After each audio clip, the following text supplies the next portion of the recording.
Vous vous dites, André Angotti, que si l'action des militants est souvent passée sous silence, elle permet pourtant à la politique d'exister. Vous-même, quand êtes-vous devenu militant? Avez-vous une conscience politique très jeune, dès l'adolescence? La conscience politique, pour moi, a commencé à l'âge de, disons, 17-18 ans, époque à laquelle je me suis posé la question, est-ce que je suis de droite, est-ce que je suis de gauche? Enfin, c'était l'époque de mai 68. Donc le problème qui se posait, c'était quelle était la place que j'allais avoir dans ces choix qu'on paye aujourd'hui d'ailleurs encore.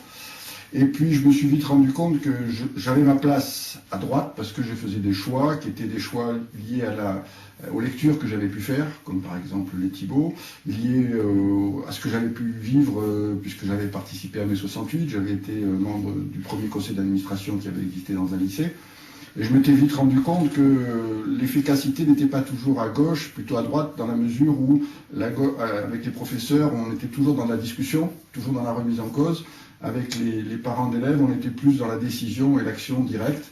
Donc toutes ces raisons sont venues petit à petit alimenter ma conscience politique, jusqu'au moment où j'ai pris la décision. Je me suis dit, bon, le choix que je dois faire est le choix d'être de droite, mais ça ne veut pas dire que parce que je suis de droite, j'accepte tout ce que la droite fait. Disons que j'ai une fâcheuse tendance à remettre en cause aussi le fonctionnement de mon propre parti, dans le sens où j'essaye malgré tout d'apporter des solutions qui peuvent bénéficier à tout le monde aussi. Alors, André, revenons donc à ce livre, L'ombre qui éclaire, très joli titre d'ailleurs, entre parenthèses. Qu'est-ce qui a motivé son écriture?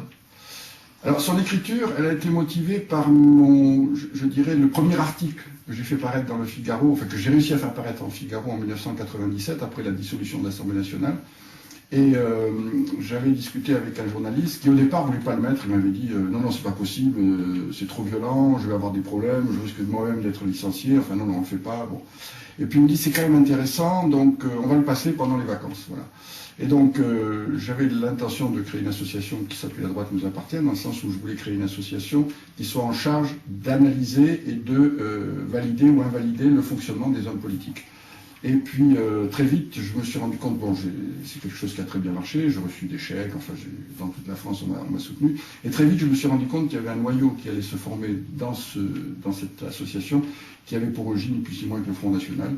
Et comme je ne partage pas du tout ces idées, j'ai dit bon, il faut que j'arrête. Je n'avais pas les moyens personnels de lutter contre cette déviance. Donc j'ai dit j'arrête tout et je ne reprendrai l'action politique qu'à partir du moment où les partis de droite vont se regrouper pour former qu'un seul parti.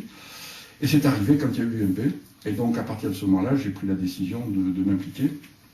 Et c'est là où j'ai commencé donc à travailler à Paris à l'UMP, à être rédacteur en chef de la Gazette des Enfants Rouges, qui était le journal du 3e arrondissement, à suivre les hommes politiques. Il m'est arrivé de rédiger des discours au moment des campagnes, faire des carnets de campagne que je relate d'ailleurs. Dans mon livre. Voilà. Donc c'est à ce moment-là où je me suis dit, bon, il faut que je sois un militant, mais un militant qui réfléchit. Et il y a énormément de militants qui réfléchissent. Il y a énormément d'idées.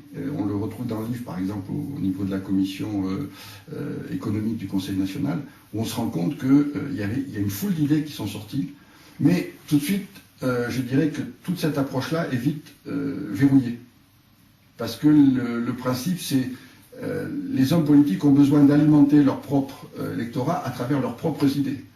Donc soit ils prennent les idées des militants, soit tout militant qui commence à être trop en avant devient quelqu'un d'un peu gênant parce que l'homme politique va penser que le militant a des vues ou a une volonté lui aussi de passer devant. Et moi je me souviens que il y a une époque où j'allais régulièrement à l'Élysée rencontrer Jérôme Monod, et j'avais des échanges épistolaires avec lui.